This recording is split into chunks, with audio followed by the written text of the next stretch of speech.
యేసు ప్రభు కృపను బట్టి చక్కగా ఆరాధన జరిగింది. ఆమేన్, హల్లెలూయా. ఈరోజు మీ అందరికీ కూడా నా హృదయపూర్వకమైన వందనాలు తెలియజేస్తూ ఉంటున్నాను. ప్రైజ్ ది లార్డ్, హల్లెలూయా. ఈరోజు ఈ వాక్యం వింటున్న మీరు సంతోషంగా ఉన్నారా? సంతోషంగా లేనివారుగా ఉన్నారా? ఏదో బహుమానాలు పొందుకుంటే సంతోషంగా, ఏదో జీతాలు వస్తే సంతోషం కాదు, ఉద్యోగాలు వస్తే సంతోషం కాదు. ఈరోజు నీ కుటుంబంలో సంతోషం ఉందా? ఎన్ని కుటుంబాలలో సంతోషం లేదు, ఎన్ని కుటుంబాలలో ఆదరణ లేదు, ఎన్ని కుటుంబాలలో ఈరోజు సంతోషం లేక వేదనతో ఉన్నారు. ఎలా ఉన్నారు? వేదనతో, ఒక బాధతో. ఇంటికి ఏమొచ్చినా, ఇంటికి ఎలాంటి విలువైనవి వచ్చినా సంతోషం లేనప్పుడు ఏం చేస్తాం? సంతోషం లేకపోతే ఏం చేస్తావు? ఈరోజు నీ కుటుంబంలో సంతోషము కావాలని నీవు అనుకుంటున్నావా? డబ్బు ఉండొచ్చు, ఒక హోదా ఉండొచ్చు, ఒక పలుకుబడి ఉండొచ్చు, నీకు ఆస్తులు అంతస్తులు ఉండొచ్చు. యేసయ్య లేకపోతే నీ జీవితం అంతా సున్నా. ఆమేన్. యేసయ్య లేకపోతే నీ జీవితం అంతా నువ్వు అనుకుంటున్నావేమో, ఇర్రవెగుతున్నావేమో, గర్వం ఉందేమో, నాకు ఆస్తులున్నాయి, అంతస్తులున్నాయని. యేసయ్య ఒక్కసారి నిన్ను మొత్తుతే నువ్వు ఎక్కడికి వెళ్తావు తెలుసా? పుటానికి వెళ్తావు. జాగ్రత్త. ఈరోజు సంతోషంగా లేని కుటుంబాలు ఎన్ని, వేదనతో బాధతో ఉన్న కుటుంబాలు ఎన్ని. అందుకనే దేవుడు సంతోషాన్ని చూసినాడు ప్రతి ఇంట్లో. దేవుడు ప్రతి ఇంట్లో ఏం చూసినాడు? సంతోషం చూసినాడు. ఎవరింట్లో లేదంట. ఎవరు చూసినారు? యేసుప్రభు కాదు, దేవుడు చూసినాడు. ఎప్పుడైతే దేవుడు తొంగి చూసినాడో లోకంలో ప్రతి ఇంట్లో బాధలే ఉన్నాయి, ప్రతి ఇంట్లో ఏడుపులే ఉండే, ప్రతి ఇంట్లో సమస్యలే ఉండే, ప్రతి ఇంట్లో ఇబ్బందులే ఉండే, ప్రతి ఇంట్లో అవమానాలే ఉండే, ప్రతి ఇంట్లో ఏడుస్తూనే ఉన్నారండి. ఎప్పుడండి నవ్వేది? ఎప్పుడు సమాధానంగా ఉండేది? నిజంగా నేను చెప్తున్నాను, నీ ఉద్యోగం కానీ, నీకు పెళ్ళైన నీ భార్య ద్వారా కానీ, నీకు పెళ్ళైన నీ మొగుడి ద్వారా, నీ భర్త ద్వారా కానీ, నీకు ఆస్తులు అంతస్తులు ఉన్నాయని ఒకవేళ నువ్వు ఇర్రవెగుతున్నావేమో, ఇదిగో ఈరోజు దేవుడు లేకపోతే నీ జీవితంలో అన్నీ కూడా అవి వ్యర్థమైపోతాయి. అందుకే ఎందుకో నేను ఈ మాటలు చెప్తున్నప్పుడు బైబిల్ గ్రంథంలో నాకు ఒక మాట గుర్తుకొస్తా ఉంది. ఒకడు సర్వలోకాన్ని సంపాదించుకున్నాడంట. ఏం సంపాదించుకున్నాడంట? అంతవందేనంట. ఏందంట? అంతవందేనంట. ఇంకా ఏమీ లేదు నీది అన్నట్లుగా ఉంది లోకంలో. ఈరోజు ప్రియమైన దేవుని బిడ్డలారా, అంతా నాది అనుకున్నాడు, ఇంకా ఎవరిది లేదులే అనుకున్నాడు, విర్రవీగుతున్నాడు, గర్వపడుతున్నాడు, అహంకారంగా ఉన్నాడు, నేను నేను అనే అహం మిందేసుకొని తిరుగుతా ఉన్నాడు, గర్వంగా జీవిస్తున్నాడు. తినుము తాగుము సుఖించుము. ఏమంట? తినుము తాగుము సుఖించుము. ఇంతే జీవితం. చాలా మంది అనుకుంటున్నారు చికెన్ తెచ్చుకోవడం, వండుకోవడం, తినడం, పడుకోవడం, తినడం, పడుకోవడం, తినడం, తిరగడం, పడుకోవడం, ఇవేనా జీవితం అంతా? దేవుడు ఇందుకే పుట్టించిండేది మనుషులను, తినడానికి, తాగడానికి, పండుకోవడానికి, ఎంజాయ్గా అటు ఇటు తిరగడానికి. ఏమన్నంటే ఎప్పుడైనా భార్య ముఖం అలా చూస్తాం, పిల్లల ముఖం చూస్తాం, అంతే. ఇదేనా జీవితం? ఇదేనా జీవితం? ఎన్ని నెలలైంది, ఎన్ని రోజులైంది ఈ సంతోషాన్ని నువ్వు అనుభవించక. అందుకే దేవుడు చూసినాడు, వరా నువ్వు సంపాదించినవన్నీ నీవే, కానీ నీలో ఉన్న ఆత్మ ఎవరిదో తెలుసా? దేవుంది. నువ్వు సంపాదించిన ఆస్తులన్నీ నీవే. ఎవడు కాదన్నాడు? ఆస్తులన్నీ నీవేనైనా ఇదిగో ఒక మాట అయితే చెప్తున్నా, నీలో ఉన్న ఆత్మ మాత్రం నాది, నేను తీసుకుంటున్నా. నా ఆత్మ నేను తీసుకుంటున్నా. ఇక నువ్వు సంపాదించినవన్నీ ఏమగును? ఏమంట? నువ్వు సంపాదించినవన్నీ ఏమగును? చాలా మంది ఏమనుకుంటారంటే, నాకు పిల్లలు పుడితే సంతోషం ఉంటుంది అనుకుంటాను. పిల్లలు పుట్టినాకనే బాధలు ఎక్కువైతాయి, సమస్యలు ఎక్కువైతాయి కదా. తర్వాత పెళ్ళి అయ్యేంత వరకు నాకు సంతోషం దొరకదు, పెళ్ళి అయ్యేంత వరకు నాకు సంతోషం దొరకదు, పెళ్ళైనాక సంతోషం దొరుకుతుంది. ఆ సంతోషం కోసం ఎదురు చూడడానికి ఇప్పుడు ఎవరిని ఎదురు చూడాలా? ఏం చూడదు, భార్యని ఎదురు చూడాలా. ఎవరిని? భార్య దొరికి నాకేమవుతుంది? సంతోషం పోయి బాధలు ఎక్కువైపోతాయి. పిల్లలు పుట్టినాక సంసారాన్ని ఈదలేక బాధలు ఎక్కువైపోతాయి. అప్పుడు జల్సరాయిగా తిరిగింటారు. పెళ్ళైన తర్వాత తిరిగేకి కట్టేసినట్లే. ఇంకా కొద్దిమందికి పెళ్ళైనా పిల్లలు పుట్టినా జల్సరాయిలే ఉంటారు. పెళ్ళైనా పిల్లలు పుట్టినా సంసారాన్ని చూసుకోకుండా విచ్చలుగా తిరుగుతూనే ఉంటారు. వారి ఆనందం వారిది, పిల్లల ఆనందం పిల్లలది, భార్య ఆనందం భార్యది. ఇలాంటి ఆనందం కోరుకుంటున్నారా మీరేమైనా? కుటుంబం అంతా మమేకమై కుటుంబం అంతా సంతోషంగా ఉండాలి. కుటుంబం అంతా సంతోషంగా ఉండాల. భార్య భర్త పిల్లలు టిఫిన్ తిన్నా అందరు కూర్చొని తినాలా, మధ్యాహ్నం అందరూ తినాలా, రాత్రికాల సమయంలో ప్రార్థన చేసుకుని కుటుంబ ప్రార్థన అందరూ కూర్చొని తింటే ఆ సంతోషము ఎవ్వడు ఇవ్వలేరు. ఆమేన్. ఆ సంతోషము రుచి యెహోవా ఉత్తముడని నేను రుచి చూచి ఎరిగి తిని అక్కడ దొరుకుతుందండి సంతోషం. మీకు తెలుసు లేదో, రాత్రి అందరూ అన్నం పెట్టుకున్నాకనే కుటుంబంలో సమస్యలు ఎక్కువైతాయి. వాడరసడము వీడరసడము, లేదంటే భార్య అరసడము భర్త అరసడము, వాళ్ళ మధ్యలో గొడవై కొడుకో లేదంటే భర్త లేదంటే భార్య లేచిపోయి బయటికి పోతుంది. వాళ్ళు పోయినాక వీళ్ళు ఏం చేస్తారండి? మీరు మేము తింటామంటారా? వీళ్ళు పచ్చ వండుకోవాల్సిందే, వీళ్ళు పచ్చ వండుకోవాల్సిందే. కొన్ని కుటుంబంలో 3-4 రోజులు కుమార్తె బాగలేదని 3-4 రోజులు అన్నం తినలేదంట. తల్లి తినకపోతే భర్త తినలే, భర్త తినకపోతే పిల్లలు తినలే. వాళ్ళ కుటుంబం అంతా ఎలా ఉందంటే చిన్నభిన్నంగా ఉందంట. అర్థం కాలేదంట. ఇంట్లో 3 రోజులైంది తినక అన్నం. వెంటనే మరి ప్రభు కృపను బట్టి మన వాక్యం వాళ్ళ దగ్గర పోయింది. ఆమేన్. యూట్యూబ్ లో వాక్యం మన వాక్యం వాళ్ళ దగ్గర పోయింది. ఆ వాక్యం వెంటనే బలం తెచ్చుకొని అన్నం తిని అందరం కూర్చొని అన్నం తిన్నారు అన్నట్టు. ఏమి ఇంత మార్పు అంటే దేవుడు నన్ను బలపరిచినాడు. ఆమేన్. Praise the Lord. హల్లెలూయా. దేవుడు నన్ను బలపరిచినాడు. దేవుడు నాకు సమాధానం ఇచ్చినాడు. ఈరోజు ఒకడు సర్వలోకాన్ని సంపాదించుకొని సంతోషాన్ని కాపాడుకోగలడా? సంతోషాన్ని, ఆ సంతోషాన్ని పొందుకోగలడా? అన్నీ ఉన్నాయి, సంతోషం లేదు. ఇప్పుడు దేవుడు అంటున్నాడు, నీ ప్రాణం నేను తీసుకుంటున్నా. నువ్వు సంపాదించినవన్నీ ఏమవును? నీ ఆస్తులన్నీ ఏమవును? నీ పిల్లలన్నీ ఏమవును? నీ కుటుంబం అంతా ఏమవును? హల్లెలూయా. ఇప్పుడు దేవుడు చూసినాడంట, అమ్మా భూమి మీద లోకంలో ఎవనికి కూడా సంతోషము లేదే. నాకుంది అనేటోళ్ళు మీరు చేయొద్దండి, చూద్దాం. నాకు సంతోషం ఉంది అనే వాళ్ళు చేయొద్దండి. చూడు, ఇంతమంది ఉన్నాము, ఒక్కరన్నా చేయెత్తుతున్నారా సంతోషం అంటే? ఏమైంది? సంతోషాన్ని దొంగలించినాడు సాతానుడు. అయ్యా నాకు సంతోషమే లేదయ్యా, బాధలే ఉన్నాయి వాడు చేయొద్దండి. ఇట్టిట్టే కాదు ఇట్టిట్టెత్తండి. Praise the Lord. హల్లెలూయా. అంటే అటు ఎత్తలే ఇటు ఎత్తలే, వాళ్ళని ఏమనుకోవాలా? రొట్టె ఎట్లడు అటు ఎత్తలే ఇటు అంటే సగం ఉందని అర్థం. ఏమంట? సగం ఉందని. రొట్టె ఒకటే కాదు, చాలా మంది ఎత్తలే. మరి నువ్వు ఎత్తినావు, నేను ఎత్తినా యాదనుకో, రెండో దానికి వెరీ గుడ్. వాస్తవం అండి, సంతోషం ఉండడం కుటుంబంలో సాతానుకి ఇష్టం లేదు. దావీదు భార్య సంతోషం ఉండడం సైతానుకి ఇష్టము లేదు. వాళ్ళకే కాదు, మీ అందరికీ కూడా మీ కుటుంబాలలో బాగుండడము, హ్యాపీగా నవ్వుతూ సంతోషంగా కిల నవ్వుతూ ఉంటే కదా. వీళ్ళు ఏదో కొత్తగా పెళ్ళైంది భార్య భర్త ముచ్చటగా బయట కూర్చొని అని నవ్వుతా ఉన్నారంట. ఈ పిల్లగాని అమ్మ చూసి, ఏమే నీకు ఎప్పుడు ఇదేనా, పని చేసుకోపానిదంట. అంటే ఏం చూడలేకపోతుంది?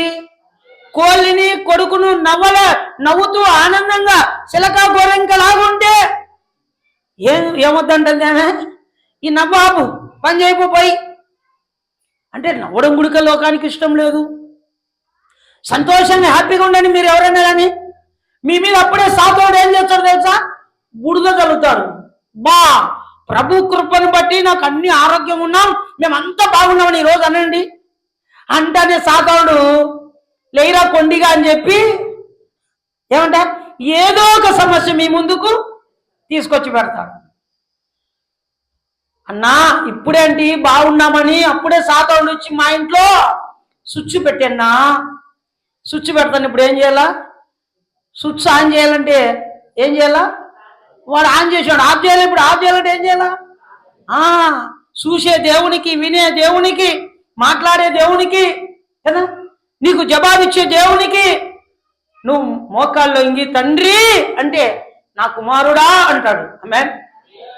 తండ్రి అంటే ఏమైనా అంటాడు నీ దగ్గరికి. సంతోషాన్ని పోగొట్టిన వాడు తిరిగి యేసుప్రభు నీకు సంతోషాన్ని తీసుకొస్తాడు. యోబు ఇంట్లో సంతోషం ఉందండి? ఉంది. మొట్టమొదట వాళ్ళు ఉంటేనే ఆ సంతోషాన్ని జీర్ణించుకోలేకపోయినాడు వాడు. భార్య, భర్త, పిల్లలు హ్యాపీగా రోజు విందే. ఏందంట? మందు లేదు. మళ్ళా మందు అనుకుంటారు మీరు. విందు. ఏమంట? విందు. చాలా మంది నవ్వుతున్నారు. అబ్బో విందు ఉంటే మాకుడుగా బాగుంటుంది, మందు విందు అని. ఏం సుధాకరా ఎప్పుడు పోలేదు అట్లా అన్నకు? సుధాకర్ లేడు కదా, లూడుదు. హల్లెలూయా. ఆ యోబు కుటుంబంలో భార్య, భర్త, పిల్లలు ఎట్లున్నారు తెలుసా? రోజు దేవునికి బలి ఇవ్వడం, ఆ భోజనాలు, ఆ విందులో విలువడుగా పాల్గొనడం, ఆ సంతోషంలో మీ ఇంట్లో ఒక మాట చెప్తా. శిరోమణి, మీ ఇంట్లో బాగా పొట్లి కోసాను అనుకోటి, లోపల ఉన్న అవయవాలు ఎవరికైనా ఇచ్చారా? మేము తినాలంటారు. మంచి మంచి కండలన్నీ తీసుకుంటారు. తాళ్ళు తప్పకవన్నీ ఏం చేస్తారు? అమ్ముతారు. ఆ రోజు కోసిన రోజు వండుకొని తిన్న రోజు ఎట్లుంటారు శిరోమణి? ఏమ్మా? అబ్బో చికెను, చపాతులు, పూరీలు, ఆ బిర్యానీ తినడం, మూతి దురుసుకోవడం, ఇంట్లో వండుకోవడం, పక్కింటికి కూడా గ్లాసు కూడా వేయం. అంతేనా? ఇంకా ఆ రోజు ఆ ఇంట్లో అంతా ఎట్లుంటుంది? అల్లుడు, కూతురు, బంధువులు, రక్తం. అబ్బా సంతోషం అంతా కాదు. అది రోజు ఉంటే, రోజు ఉందనుకోండి, యవాన్ భార్య రోజు మీ ఇంట్లో పొట్టేలు కోసుకుంటారు, రోజు బంధువులతో తింటానికి ఎట్లుంటుంది ఇంట్లో? అబ్బా సంతోషాన్ని ఇంకెవరు పట్టుకోలేరో. హల్లెలూయా. మరి యోబు ఇంట్లో ఇట్లే జరుగుతుంది. రోజు తింటున్నారు, దేవుని మహిమపరుస్తున్నారు, ఆరాధిస్తున్నారు, ప్రార్థిస్తున్నారు, సంతోషంగా గడుపుతూ ఉన్నారు. అబ్బా ఏంటండి ఇది? జీర్ణించుకోలేకపోయినాడు ఎవడు? సాతాను. అబ్బా భూమి మీద ఎక్కలేని ఆనందము, సంతోషం ఇప్పుడు ఎవరింట్లో ఉందంట? యోబు ఇంట్లో ఉంది. తోళ్ళమడుగు సంఘస్థులారా, ఈ వాక్యం వింటున్న ప్రేమైన దేవుని బిడ్డలారా, మీ ఇంట్లో ఆనందం లేదా? మీ ఇంట్లో సంతోషము లేదా? మనం ఒకటే అనుకుంటాం, ఇది పొందుకుంటే మాకు సంతోషం దొరుకుతుంది, ఇది పొందుకుంటే మాకు సంతోషం. అది వచ్చాది కానీ సంతోషం రాదు. అది పొందుకుంటాం, సంతోషం ఉండదు. మళ్ళా అనుకుంటాం, మళ్ళా ఇంకోటి కావాలా అని, మళ్ళా దేవుడు ఇచ్చాడు అది కూడా, అయినా సంతోషము లేదు. భూమి మీద అట్లా తొంగి చూసినప్పుడు దేవుడు ఎవరింట్లో సంతోషం లేదంట. భూమి మీదకి సంతోషం ఎట్లయినా తీసుకొని రావాలని దేవుడు ఆలోచన చేసినాడు. భూమి మీద సంతోషాన్ని మరి ప్రజలకు ఇవ్వాలా ఏదో ఒక రీతిగా అని చెప్పి ఆ సంతోషాన్ని భూమి మీదకి తీసుకురావడానికి దేవుడు ఏ పని చేసినాడో చూద్దామా? లూకాసు వార్త 2వ అధ్యాయం 10వ వచనం. అయితే ఆ దూత భయపడకుడి, ఇదిగో ప్రజలందరికీ కలగబోవు మహా సంతోషకరమైన శుభవర్తమానం నేను మీకు తెలియజేస్తున్నాను. ఆమేన్. ఎవరికండి సంతోషం? క్రైస్తవులుగా, క్రైస్తవ సమాజానిక, క్రైస్తవ సంఘాలక, క్రీస్తు ఎరిగిన బిడలక? ఎవరికంట? ప్రజలందరికీ. ప్రజలంటే ఎవరు? సబ్బండు కులాలు, సబ్బండు మతాలు, సబ్బండు జనం, సబ్బండు దేశాలు, ప్రతి దేశము, ప్రతి స్త్రీ, ప్రతి పురుషుడు, ప్రతి ఇంట్లో ఏం లేదంటండి. లక్షలు ఉన్నాయండి మీ ఇంట్లో, కోట్లు ఉన్నాయండి, ఏం చేస్తావు? పేపర్లతో సమానమే అని. ఎందుకో తెలుసా?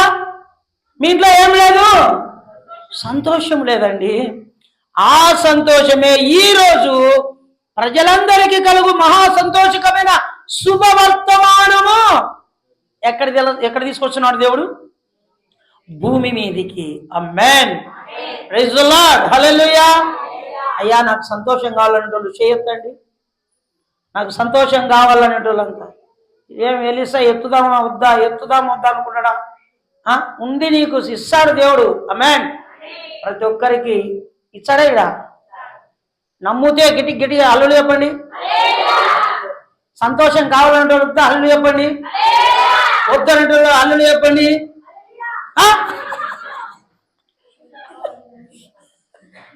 Praise the Lord. హల్లెలూయా. ఏదో కయ్యాలు ఉండి అంటే లేని దాంట్లో కూడా సంతోషాన్ని చూపించండి అమ్మ, మంచిదే కదా. ఆమేన్. హల్లెలూయా. బోలో యేసు మహారాజుకే. మరి ఈ రోజు ప్రజలందరికీ కలుగుబో మా సంతోషకరమైన శుభవర్తమానాన్ని దేవుడి భూమి మీదకి తీసుకొస్తున్నాడు. Praise the Lord. హల్లెలూయా. 119వ కీర్తన మనం చదువుకున్నాం కదా. యెహోవా 119వ కీర్తన 74 వచ్చిన యెహోవా 174 చదువుమా. యెహోవా నీ రక్షణ కొరకు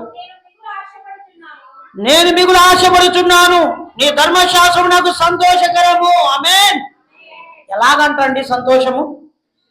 ఎలాగంట సంతోషము? నీ ధర్మశాస్త్రమే నాకు సంతోషం. ధర్మశాస్త్రం పాత నిబంధన గ్రంథంలో ధర్మశాస్త్రాన్ని మరి 5 కాండాలను ధర్మశాస్త్రము అంటారు. 5 కాండాలను ఆది కాండము, నిర్గమాకాండము, లేవ్యాకాండము, సంఖ్యాకాండము, ద్వితీయోపదేశ కాండం. ఈ 5 కాండాలను ధర్మశాస్త్రం అంటారు. ఈ ధర్మశాస్త్రం చదివే ప్రతి వారికి, పాటించే ప్రతి వారికి ఏం దొరుకుతుందంట? సంతోషం దొరుకుతుంది. ఈరోజు బైబిల్ చదివే ప్రతి ఒక్కరికి సంతోషం దొరుకుతుందంట.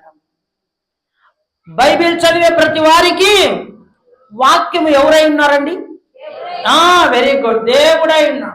దేవుడైనా నువ్వు వాక్యం చదివితే ఆ దేవుడే నీ కుటుంబంలోనికి వస్తాడు. నువ్వు వాక్యం ప్రతిరోజు నువ్వు చదువుతూ ఉంటే ఆ వాక్యమే నీ జీవితానికి ఆనందాన్ని, సంతోషాన్ని, దుఃఖాన్ని తొలగించి ఆనందాన్ని తీసుకొస్తుంది. నీ దుఃఖ దినములు సమాప్తములగును. ఆమేన్. ఏమంటాక నీ దుఃఖ దినాలు సమాప్తమై ఏమొచ్చుందంట? పొదుపు, సంతోషం. కావాలా నీకు? ఇప్పుడా రేపా? ఇప్పుడే కావాలా? Very good. హల్లెలూయా. మీ అందరికీ యేసు నామములో ఇక్కడ కూడి వచ్చిన ప్రతి బిడ్డకు, మైక్లో వాక్యం, యూట్యూబ్లో వాక్యం ఉంటున్న ప్రతి వారికి కూడా యేసు నామములో మీకు సంతోషం కలుగునుగాక. రిలీజ్ చేస్తున్నాం. యేసు నామములో మీ అందరికీ సంతోషం కలుగునుగాక. మరి చాలా మంది కుటుంబాలలో ధర్మశాస్త్రాన్ని, వాక్యాన్ని అనుసరించక, వాక్యాన్ని చదవక, దేవుని మాటలు చదవక, దేవుని వాక్యము ధ్యానించక, దేవుని వాక్యములో ఉండక సంతోషాన్ని కోల్పోతూ ఉన్నారు. చదివితే, ధ్యానం చేస్తే, ప్రతిరోజు నువ్వు చదువుతుంటే వాక్యంలో ఆ వాక్యమే నీ జీవితానికి ఆనందాన్ని తీసుకొస్తుంది. బైబిల్ గ్రంథం ఏ కుటుంబంలో అయితే ఉంటుందో ఆ కుటుంబంలో ఆనందం దొరకదండి. చదివిన వారికి మాత్రమే ఆనందం దొరుకుతుంది. నా కొడుకు బైబిల్ ఉంది, నా కూతురుకు బైబిల్ ఉంది, మా పెద్ద కూతురుకు, మా చిన్న కూతురుకు అందరికి బైబిల్ ఉన్నాయి. చదివినప్పుడు ఎప్పుడు? మా పెద్ద కొడుకు ఉన్నాయి, మా చిన్న కొడుకు, మా నడిపి కొడుకు అందరికి ఉన్నాయి బైబిల్. మా ఇంట్లో 10 మంది ఉంటే 10 మందికి ఉన్నాయి. ఉండి ఏం ప్రయోజనం అండి? ఉండి ఏం ప్రయోజనం? బైబిల్ చదవాలి కదా. ఆమేన్. ఒకరోజు కరుణాకర్ అన్న వాళ్ళ కొడుకును చదువుకోవడానికి వేరే ఊరికి పంపించినాడు. ఊరు కాని ఊరు, చాలా దూరం పంపించినాడు. పోతూ బాగా ఇంత కట్ట ఇచ్చినాడంట, బాగా జల్సా చేయనైనా అని. బాగా ఇంత కట్ట ఇచ్చినాడు, బాగా జల్సా చేయనైనా అని. జల్సా అంటే రోజంతా వాడుకోవాలి. కానీ ఆ కట్టతో పాటు బైబిల్ ఇచ్చినాడంట. బైబిల్ కూడా రోజు చదువునైనా అని. ఈ కట్ట నువ్వు ఎలా వాడుకుంటావో బైబిల్ కూడా అలా వాడుకొని రోజు బైబిల్ చదువునైనా అన్నాడు. ఆమేన్. స్కూల్కు, కాలేజీకి పోయినాడు, చదువుతా ఉన్నాడు, చదువుకుంటున్నాడు, కాలేజీకి పోయిస్తున్నాడు, ఉన్న డబ్బును బాగా జల్సా చేస్తున్నాడు, ఖర్చు పెట్టుకుంటా ఉన్నాడు, మరి ఎంజాయ్ చేస్తూ ఉన్నాడు. మంచిది. కానీ బైబిల్ ఒక్కరోజు కూడా చదవలే. కానీ బైబిల్ మాత్రము ఒక్కరోజు కూడా చదవలే. ఇక రోజు రోజు కొండైన రోజు ఒక రాయి దొరిలిస్తే కొండైన ఏమవుతుంది, తరిగిపోతుంది.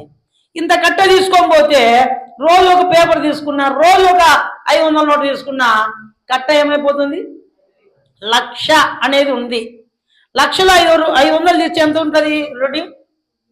99,900 500 కదా. మరి 99,500 అంటే 1,00,000 అనేది ఏమైపోయింది, తరిగిపోయింది.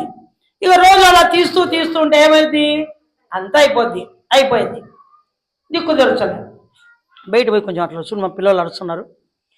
ప్రియమైన దేవుని బిడ్డలారా, ఏదేమైనప్పటికీ కూడా మరి ఇక డబ్బులన్నీ అయిపోయినాయి, అర్థం కాలే. స్నేహితులు అడిగినాడు, స్నేహితుడికి ఇవ్వలే. ఇక అర్థం కాక కాలేజీ పోవడం రావడం, హాస్టల్లో భోజనం చేయడం రావడం, బయటికి పోవడానికి డబ్బులు లేవు, నాయనకు ఫోన్ చేసేకి ఫోను లేవు. ఆ రోజుల్లో ఫోన్లు లేవు. మళ్ళీ ఉత్తరం రాయాలంటే ఎన్నాళ్ళు, మరి రిప్లై రావాలంటే వారం 10 రోజులు అవుతుంది. ఎట్లబ్బా, ఏం చేయాలో అర్థం కాలే.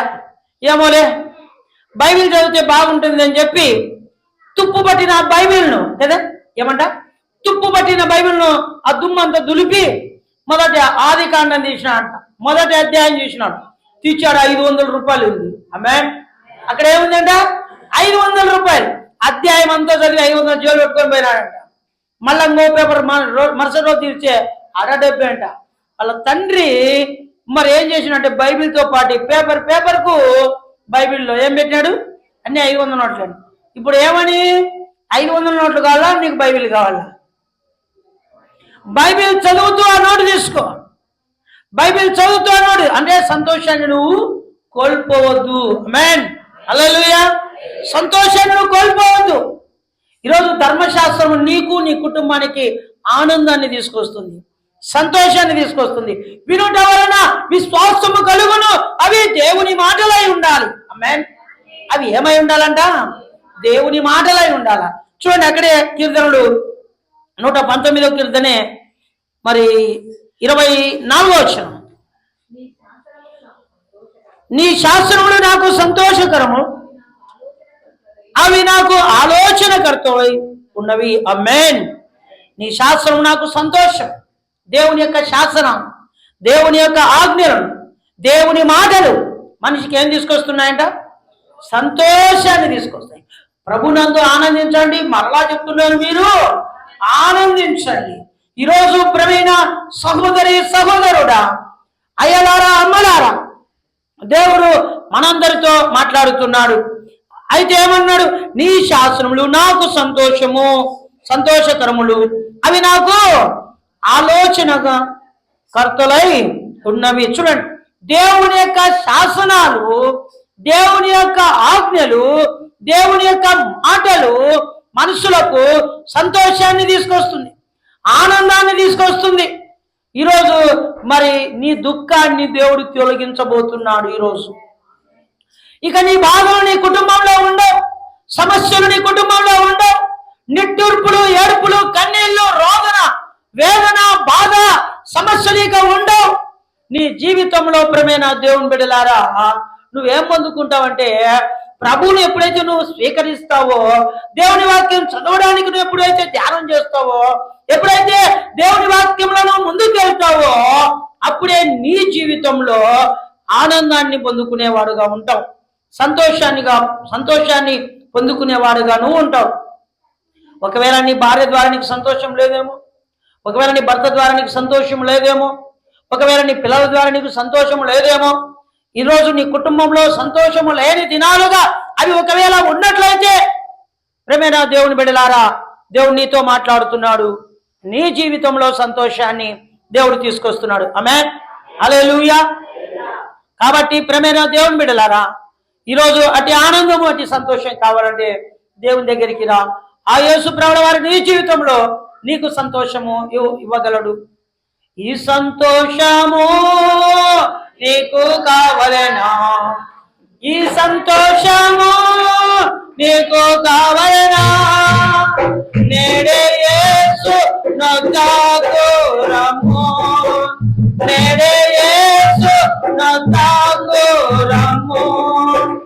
సంతోషమే సమాధానము, సంతోషమే సమాధానము, చెప్పనా సఖ్యమైన సంతోషము.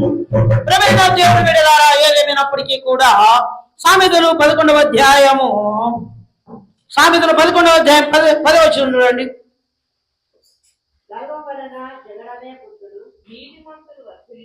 సామెతలు 11:10. నీతిమంతులు వర్ధిల్లుట పట్టణములకు సంతోషకరము, భక్తులు నశించినప్పుడు ఉత్సాహధ్వని పుట్టును. ఆమేన్. నీతిమంతులు వర్ధిల్లుట పట్టణమునకే సంతోషం. ఈరోజు నీతిమంతులుగా మీరు ఉన్నారు. బైబిల్ ఏం చెప్తుంది? నీతిమంతులు లేడు, ఒక్కడు కూడా లేడు, అందరూ కూడా ఆల్ ఆర్ ఈక్వల్, అందరూ సమానమే. పాపం విషయంలో అందరూ పాపంలోనికే పోతున్నారంట. ప్రైజ్ ది లార్డ్, హల్లెలూయా. అంతే కదా? ఏమంట వాక్యం ఏం చెప్పిన ఇప్పుడు? కాబట్టి మళ్ళీ నిన్నే అడుగుతా. కాబట్టి ప్రియమైన దేవుని బిడ్డలారా, ఏదేమైనప్పటికీ మరి ప్రతి మానవునికి ఏం లేదంట? సంతోషం లేదు. ప్రతి మానవునికి ఏం లేదంటే ఆనందం లేదు. మరి ఈరోజు ప్రతి మానవుడు పాపంలోనే జీవిస్తున్నాడు, పాపంలోనే చనిపోతున్నాడు. మరి ఎప్పుడు ఆనందాన్ని అనుభవిస్తాడు? ఈరోజు గ్రామంలో నీతిమంతుడు ఉంటే ఆ నీతిమంతుడు ఏమవుతాడంటండి? అనీతిమంతుడుగా కాలేడు, ఆ పట్టణంలో వర్ధిల్లుతాడు. ఆ పట్టణానికి ఒక సంతోషకరాన్ని తీసుకొచ్చేవాడుగా ఉంటాడు. యేసుప్రభు నీతిమంతుడు, యేసుప్రభు పరిశుద్ధుడు. నాలో పాపం ఉందని మీలో ఎవరైనా రుజువుపరచగలరా అని చెప్పిన వాడు యేసుప్రభుల వారు. ఆ యేసుప్రభుల వారు ఈరోజు ప్రియమైన దేవుని బిడ్డలారా, సంతోషాన్ని మనందరికీ కూడా ఆయన తీసుకొచ్చేవాడుగా ఉన్నారు.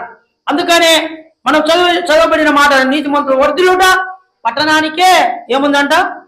సంతోషం. మరి బైబిల్ గ్రంథంలో ఒక ఆయనను ఒక మాట అన్నాడు దేవుడు. మరి నోవా గారిని ఏమన్నాడు? ఈ తరములో నీతిమంతుడు ఈయన ఒక్కడే, ఆయన ఒక్కని ద్వారా మరి నిజంగా పట్టణాన్ని కాపాడాలని అనుకున్నారు దేవుడు. ఆమేన్.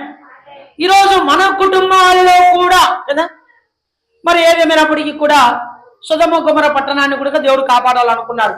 ఒకవేళ నీతిమంతులుగా వారు పిలువబడితే, కానీ అక్కడ నీతిమంతులుగా పిలువబడలేదు. మరి నినివే పట్టణస్థులు నీతిమంతులు కాలేకపోయినారు. కానీ ఎప్పుడైతే వాక్యాన్ని విన్నారో, లోబడినారు, ప్రార్థించినారు, ఉపవాసం ఉన్నారు, వాళ్ళు నీతిమంతులుగా మార్చబడినారు. దేవుడు తీసుకొస్తానన్న కీడు వాళ్ళకు తాకోకుండా అడ్డుపడినాడు. ఆమేన్. ప్రైజ్ ది లార్డ్, హల్లెలూయా. సామెతలు 16వ అధ్యాయం 13వ వచనం. నీతిగల పెదవులు రాజులకు సంతోషకరములు, యథార్థవంతులు వారికి ప్రియులు. ఆమేన్, హల్లెలూయా. చూడండి, నీతిమంతులు, నీతిగలవాడు పెదవులు రాజులకు ఏం ముట్టించంట? మన దేవుడు రాజు అండి. మన దేవుడు ఏమైనా అంట? రాజు. మరి రాజులు మనం ఇప్పుడు ఏం చేయాలి? సంతోషపరచాలి. సంతోషపరచాలంటే ఏం చేయాలి? నీతిమంతులంగా ఉండాలా. నీతిమంతులముగా మనము ఉండాలా. యథార్థవంతులమై ఉండి ఏం చేయాలి? వారికి ప్రియులముగా, అంటే ప్రియులు అంటే దేవుని పిల్లలముగా ఉండాలి. ఎప్పుడైతే దేవుని పిల్లలముగా మనం ఉంటామో దేవునికి ఏం తీసుకొస్తాం? సంతోషాన్ని తీసుకొస్తాం. మన దేవుడు నీతిమంతుడు. ఆ నీతిమంతుడిని మనం ఏం తీసుకురావాలంట? మనము దేవుని పిల్లలముగా సంతోషాన్ని తీసుకొచ్చే వారం ఉండాలి. సామెతలు 21వ అధ్యాయం 15వ వచనం. సామెతలు 21వ అధ్యాయం 15వ వచనం. న్యాయమైన క్రియలు చేయుట నీతిమంతునికి సంతోషకరం, పాపము చేయవానికి అది ఏమంట? భయంకరము. ఆమేన్. పాపము చేసేవాడు భయంకరుడు. మన గత దినాలలో పేపర్కి వేసినారు, ఒక ఊర్లో మరి HIV క్లయింట్ ఎక్కువైపోయినారంట. HIV ఎక్కువైపోయిందంట. ఎక్కువ HIV ఎందుకు అవుతా ఉంది? పాపం ఎక్కువైతే HIV ఎక్కువైపోతా ఉంది. ఆ రీతిగా పాపం ఎక్కువ కొద్దీ మరణాలు ఎక్కువ అవుతాయి. అందుకనే ప్రేమైన దేవుని బిడ్డలారా, ఇప్పుడు మనము చదవబడిన మాటను మనము జ్ఞాపకము చేసుకున్నట్లయితే ఏమంటున్నాడు? న్యాయమైన క్రియ. ఏం క్రియలు చేయాలంట మనం? నువ్వు అన్యాయం చేయొద్దయ్యా, న్యాయమే చెయ్యి. అన్యాయము చేయకూడదు, న్యాయమే చేయాలి. న్యాయమైన క్రియలు చేయుట నీతిమంతునికి ఏం పుట్టిస్తుంది? సంతోషం. ఈరోజు మనము యథార్థంగా ఉందాం, నీతిమంతులముగా ఉందాం, మరి న్యాయమైన క్రియలు కలిగి మనం జీవిద్దాం. అప్పుడు నీతిమంతులుగా జీవిస్తే మన కుటుంబంలో ఏముంటుందంట? సంతోషం దొరుకుతుంది. ఈరోజు సంతోషం నీ కుటుంబంలో ఉందా?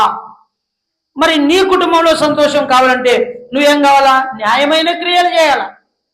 కొద్దిమంది తప్పుడు మరి తూకం వేసేటప్పుడు తప్పు త్రాసు కదా, ఆ త్రాసులో ఎంతో మోసము చేస్తుంటారు. అలాంటి వారికి న్యాయము ఉంటుందా? అలాంటి వారికి న్యాయము ఉండదు, అలాంటి వారికి సంతోషము ఉండదు. అంతేకాదు, పాపము చేయువానికి అది ఏమవుతుందట? భయంకరము. మరి వాడు ఎప్పుడు కూడా పాపం చేసేవాడు పాపానికే దాసుడు కానీ నీతికి దాసుడు కాలేడు. సంతోషాన్ని కూడా వాడు జీవితంలో ఎప్పటికీ కూడా వాడు పొందుకోలేడు. అంతేకాదు, మరి పరమగీతంలో 4వ అధ్యాయము,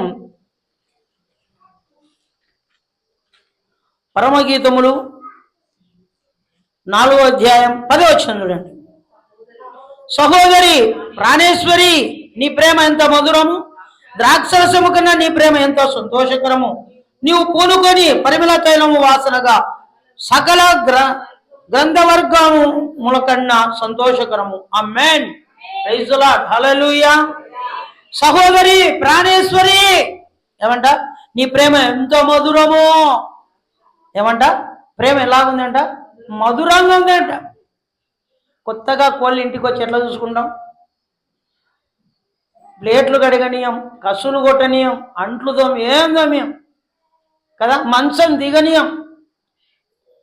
2 రోజులు 3 రోజులు 4 రోజులు 5 రోజులు పేడకాలు తీసేచ్చావా, లేకపోతే ఎవడు తీసేస్తాడు, లేకపోతే మెమ్మొచ్చదే మీ ఆయన వచ్చాది అంటావు. వాస్తవమా కాదా? మీరందరూ పెళ్ళిళ్ళు అయిన రోజులే, మీరందరూ ఈరోజు కోడన్లే, మీరు రేపు పొద్దున ఏమవుతారు? అత్తలు అవుతారు. అత్తలు వాళ్ళు చూపించిన ప్రేమ మీరు పొందుకుంటారు. మీరు కూడా మీ కోడళ్ళను అదే ప్రేమతో పొందుకున్నారా లేదా? పొందుకున్నామంటారు. ఆడవాళ్ళు చేయొచ్చండి. ఒకరేనా? మీ అందరినీ బాగా చూసినారా? స్తోత్రం తండ్రి. బా, ప్రైజ్ ది లార్డ్. హల్లెలూయా. మీరందరూ మంచోళ్ళే. అయితే మీ అత్తోళ్ళు మంచోళ్ళే, మీరు మంచోళ్ళే. మీకు వచ్చే కోడలను కూడా మీరు ఎట్లే చూసుకోండి. ఏ శకుంతలమ్మ, మీకు వచ్చే కోడలను కూడా అట్టే చూసుకోవాలా. చూసుకుంటారా? ఎడబెట్టి మీ తెలియదా? Praise the Lord. హల్లెలూయా. వాస్తవాలు చెప్పలేకపోతున్నారు మీరందరూ కదా. మంచిది. ఈరోజు అందుకని ఏమన్నాడు? నీ ప్రేమ ఎంత మధురము, ద్రాక్షరసం కంటే నీ ప్రేమ ఎంత సంతోషకరం. ద్రాక్షరసం తాగితే ఎట్లుంటుందంట? గ్రేప్స్ ద్రాక్షరసం బస్టాండ్ తాడిపత్రి పట్టణానికి పోయినప్పుడు ఎండల కాలం తాగుతారా లేదా? తాగుతారు కదా. రుచిగా ఉంటుందని అదే పనే తీసుకొని తాగుతాం. అది తాగుతూ మన పెదవులకు తగులుతూ ఉంటే, అది లోపలికి పోతూ ఉంటే చల్లగా ఏమవుతుంది? అబ్బా ఎంత బాగుందో. మళ్ళీ మీరు ఇప్పుడు తాగాలనిపిస్తుంది మీకు అందరికీ. హల్లెలూయా. మరి ఆ ద్రాక్షరసము కంటే ఎక్కువ సంతోషం దొరుకుతుందంట. అలాంటి ద్రాక్షరసము కన్నా నీ ప్రేమ ఎంతో సంతోషం. ఎవరి ప్రేమ అండి? దీపా, ఎక్కడ పొందుకుంటాం? దేవుని సన్నిధిలో. ఎక్కడంట? దేవుని సన్నిధిలో. ద్రాక్షరసము కంటే దేవుని ప్రేమ సంతోషాన్ని పుట్టిస్తుందంట. Praise the Lord. హల్లెలూయా. చివరి మాట చూసుకొని మనం ముగించుకుందాం. 1వ తెస్సలోనికి రాసిన పత్రిక, 1వ తెస్సలోనికి రాసిన పత్రిక 3వ అధ్యాయము 6వ వచనం. తిమోతియు ఇప్పుడు మీ యొద్ద నుండి మా యొద్దకు వచ్చి మేము మిమ్మల్ని ఎలాగ చూడ నపేక్షించుచున్నామో అలాగే మీరును మమ్మను చూడ నపేక్షించుచు ఎల్లప్పుడూ మమ్మను ప్రేమతో జ్ఞాపకం చేసుకుంటున్నారని మీ విశ్వాసం గురించి మీ ప్రేమను గురించి సంతోషకరమైన సమాచారం మాకు తెచ్చెను. ఆమేన్. Praise the Lord. హల్లెలూయా. ఇక్కడ చదవబడిన మాటను చూసి తిమోతి ఇప్పుడు ఎద్దకు మేము వచ్చుచున్నాం. అపోస్తలుడైన పౌలు మరి తెస్సలోనికి రాసిన పత్రికలో తిమోతి మేము ఇప్పుడు నీ దగ్గరికి వస్తున్నాం, ఇదిగో ఎల్లప్పుడూ మమ్మును ప్రేమతో జ్ఞాపకం చేసుకుంటున్నాం అని మీ విశ్వాసమును గురించి మీ ప్రేమను గురించి సంతోషమున సమాచారం మాకు తెలిసింది. ఏ కుటుంబానికన్నా పోయినప్పుడు మనను వాళ్ళు బాగా విచారించినాడు అనుకోండి, విచారించినప్పుడు బాగా వాళ్ళు బాగా మనల్ని చూసుకున్నప్పుడు మనకేముంటుందండి? చెప్పలేని ఆనందం అండి, చెప్పలేని సంతోషం. మన ఇంటికి వచ్చినప్పుడు వాళ్ళని మనం కూడా ఏం చేస్తాం? అట్లే సంతోషంగా మనము చూస్తాం. మరి ఏదైనా కానీ మర్యాద అనేది ఇచ్చి పుచ్చుకుంటే వస్తుంది. ప్రేమ అనేది కూడా ఏం చేయాలా? సంతోషం అనేది కూడా ఇచ్చి పుచ్చుకోవాలా. వారిని ప్రేమతో పలకరించి వాళ్ళని మన కుటుంబాలను పిలిచినప్పుడు సంతోషంగా మనం చూస్తే మనల్ని కూడా వాళ్ళు అలాగనే చూస్తారు. మనము సరిగ్గా చూసుకోలేదు అనుకోండి, వాళ్ళు మన ఇంటికి పోయినప్పుడు వాళ్ళ ఇంటికి మనం పోయినప్పుడు ఎట్లా ఉంటుంది? మనం ఇచ్చిన మర్యాద ఎట్లా ఉందో వాళ్ళ దగ్గర కూడా అలాంటి మర్యాదే ఉంటుంది. ఈరోజు తిమోతి చెప్తున్నాడు, మీ దగ్గరకు వచ్చినప్పుడు మరి ఇలాంటి సంతోషం ఎప్పటికీ కూడా ఇలాగనే మనతో ఉండాలి. ప్రేమైన దేవుని బిడ్డలారా, ఏదేమైనప్పటికీ సంతోషం లేని కుటుంబాలు ఎన్ని, బాధకరమైన కుటుంబాలు ఎన్ని. ఈరోజు నీ జీవితంలో నీ కుటుంబంలో నువ్వు సంతోషాన్ని అనుభవించాలని నువ్వు కోరుకుంటున్నావా? ఒకవేళ నీ కుటుంబంలో అలాంటి సంతోషాన్ని నువ్వు పొందుకోవాలని నువ్వు అనుకుంటే ఈరోజు ఒక యేసుక్రీస్తు ప్రభుల వారు మాత్రమే అలాంటి సంతోషము ఇవ్వగలడు. యేసు ప్రభు దగ్గరికి వస్తే ఆ సంతోషమును పొందుకుంటావు. ఈరోజు మరి నీవు బాధల్లో, వేదనలో, దుఃఖంలో ఎటు ఉన్నా ప్రభు దగ్గరకు వచ్చి నువ్వు మోకాళ్ళొంగి ప్రార్థన చేస్తే నీ జీవితంలో ఆనందాన్ని నువ్వు పొందుకుంటావు. మరి ఏదేమైనప్పటికీ కూడా యేసుక్రీస్తు ప్రభుల వారి శిలువలో ఆ యొక్క శిలువ మోస్తున్నప్పుడు, ఆ శిలువకు వేసేటప్పుడు, ఆయనని హింసించేటప్పుడు, ఆయన అవమానపరిచేటప్పుడు, అన్యాయమైన తీర్పు జరిగేటప్పుడు చాలామంది అక్కడ స్త్రీలు ఏం చేసినారు? ఏడ్చినారు. సంతోషం లేదు వారికి. ఎప్పుడైతే యేసు ప్రభు చనిపోయి తిరిగి లేచినాడో అప్పుడు తెచ్చుకున్నారు సంతోషం. అంతవరకు 3 రోజులు సంతోషమే లేదు. యోబు గారి కుటుంబంలో సంతోషం ఉంది, పిల్లలందరూ చచ్చిపోయినారు, అంతేకాదు ఆస్తి అంతా పోయింది. తిరిగి సంతోషం ఎప్పుడు తెచ్చుకున్నారు? దేవుడు 2 అంతల ఆస్తి ఇచ్చినప్పుడు, తిరిగి తన పిల్లలను దేవుడు ఇచ్చినప్పుడు ఏం తెచ్చుకున్నారు? వాళ్ళు మన సంతోషాన్ని తెచ్చుకున్నారు. ఈరోజు మన కుటుంబాలలో కూడా సంతోషం లేదు అని బాధపడుతున్నారా? మా పిల్లలకు లేదు, మాకు లేదు సంతోషం, మా జీవితం అంతా ఇంతే, మా జీవితంలో సంతోషాన్ని మేము అనుభవించలేకపోతున్నాం. మరి మా కుమారులు కానీ మా కుమార్తెలు కానీ మా భార్యాభర్తల మధ్య కానీ సమాధానం లేదని మీరు బాధపడుతున్నారా? ఒకవేళ మీరు అలా ఉన్నట్లయితే దేవుడు ఈరోజు మీ జీవితంలో అలాంటి సంతోషాన్ని ఇవ్వబోతున్నాడు. అలాంటి సంతోషం కావాలంటే ప్రతిరోజు వాక్యాన్ని చదువుదాం, ప్రతిరోజు ధర్మశాస్త్రాన్ని తిరిగి చదువుదాం, చదివిన వాటిని అర్థం చేసుకుందాం, అర్థం చేసుకుని వాక్యంలోనే జీవిద్దాం. అప్పుడే మన జీవితంలో సంతోషాన్ని మనము పొందుకోగలం. దేవుడి మాటలు ఆశీర్వదించును గాక. ఆమేన్. God bless you.